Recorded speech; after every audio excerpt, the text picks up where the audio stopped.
আসসালামু আলাইকুম।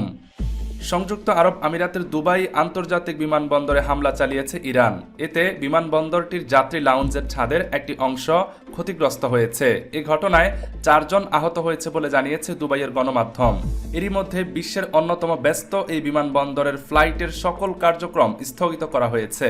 পাশাপাশি দুবাই ওয়ার্ল্ড সেন্ট্রাল ও আল মকতুম আন্তর্জাতিক বিমানবন্দরে সকল উড্ডয়ন কার্যক্রম বন্ধ রয়েছে।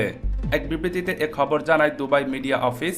পরবর্তী নির্দেশ না আসা পর্যন্ত সকল কার্যক্রম স্থগিত থাকবে বলেও বিবৃতিতে জানানো হয়। যাত্রীদের এ সময় বিমানবন্দরে যাত্রা না করার এবং প্রয়োজনীয় ক্ষেত্রে সংশ্লিষ্ট কর্তৃপক্ষের সঙ্গে যোগাযোগ করার পরামর্শ দিয়েছে দুবাই বিমানবন্দর কর্তৃপক্ষ। অপরদিকে সংযুক্ত আরব আমিরাতের দুবাইয়ের প্রধান সমুদ্রবন্দর জেবেল আলীতে আকাশপথে একটি ভূপাতিত ক্ষেপণাস্ত্রের ধ্বংসাবশেষ পড়ে অগ্নিকাণ্ডের ঘটনা ঘটেছে। দুবাই কর্তৃপক্ষ জানিয়েছে, বিশ্বের অন্যতম গুরুত্বপূর্ণ এই শিপিং হাবের একটি বার্থে আগুন লাগলে জরুরি বিভাগ দ্রুত তা নিয়ন্ত্রণে কাজ শুরু করে।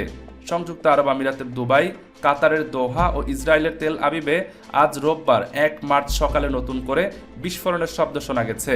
দুবাইয়ে বিস্ফোরণের কয়েকটি বিকট শব্দ শোনা গেছে।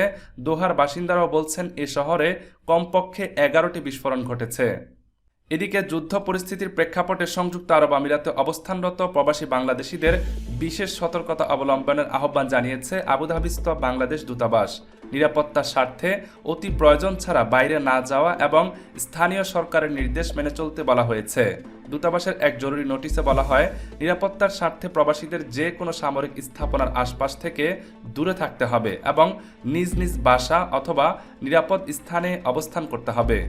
পরিস্থিতি স্বাভাবিক না হওয়া পর্যন্ত অতি প্রয়োজন ছাড়া বাইরে না যাওয়ার পাশাপাশি খোলা আকাশের নিচে অবস্থান ও অপ্রয়োজনীয় জমায়েত এড়িয়ে চলার অনুরোধ জানানো হয়েছে। এছাড়া সামাজিক যোগাযোগ মাধ্যমে যুদ্ধ সংক্রান্ত ছবি বা ভিডিও আপলোড করা কিংবা ভিত্তিহীন তথ্য প্রচার করা দেশটির প্রচলিত আইনের পরিপন্থী। তাই এ বিষয়ে প্রবাসীদের বিশেষ সতর্কতা অবলম্বনের অনুরোধ জানানো হয়েছে।